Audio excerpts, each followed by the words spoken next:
Death സ്ട്രോക്കിൻ്റെ താവളം തേടി ബാറ്റ്മാനും ഡാമിയനും ബാറ്റ്വിങ് എടുത്ത് പറന്നു പോവുകയാണ്. ശേഷം ബാറ്റ്മാൻ: ഇതിൽ നീ പറയുന്നത് ശരിയാകുമെന്ന് ഞാൻ കരുതുന്നു. ഡാമിയൻ: എനിക്ക് ഈ മൗണ്ടെയ്ൻസിനെ പറ്റി നന്നായിട്ട് അറിയാം. ഞാൻ 4 വയസ്സുള്ളപ്പോൾ ഞാൻ ഇവയിൽ കയറാറുണ്ട്. അതെൻ്റെ ട്രെയിനിങ്ങിൻ്റെ ഭാഗമായിരുന്നു. ബാറ്റ്മാൻ: 4 വയസ്സുകാരന് ഇങ്ങനൊരു ട്രെയിനിങ്ങോ? ഡാമിയൻ: ആദ്യമായി കയറിയപ്പോൾ ഞാൻ വീണു. എൻ്റെ കൈമുട്ടിൽ പരിക്ക് പറ്റി. എന്നിട്ടും ഞാൻ മുകളിലെത്തി. കാരണം ഞാൻ റൈസ് അൽ ഘുലിൻ്റെ ഗ്രാൻഡ് സണ്ണാണ്. ബാറ്റ്മാൻ: അതെല്ലാം അങ്ങനെയായിരുന്നു ഡാമിയൻ. എൻ്റെ ഗ്രാൻഡ് ഫാദറിനെ പോലെ മനുഷ്യരെ നയിക്കാൻ എന്നെ ഒരുക്കുകയായിരുന്നു. ഞങ്ങൾ പുതിയൊരു വേൾഡ് ഉണ്ടാക്കാൻ പോവുകയാണ്. ബാറ്റ്മാൻ: കൊലപ്പെടുത്തിക്കൊണ്ടാണോ? അങ്ങനെയെങ്കിൽ അങ്ങനെ. ബാറ്റ്മാൻ: ഒരിക്കലും മനുഷ്യരുടെ ഭാഗമാകാത്ത നിനക്ക് എങ്ങനെയാണ് അവരെ നയിക്കാൻ കഴിയുമെന്ന് നീ കരുതുന്നത്?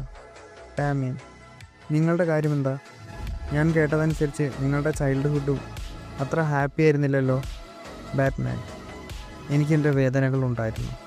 പക്ഷേ എന്നെ സഹായിക്കാൻ ചുറ്റും ആളുകളുണ്ടായിരുന്നു. ആൽഫ്രഡ്, ഡിക്ക്, മറ്റുള്ളവർ എനിക്ക് കൂട്ടുകാരായിരുന്നു. എൻ്റെ അറിവിൽ നിനക്ക് ട്രെയിനിങ് മാത്രമാണ് ഉണ്ടായത്.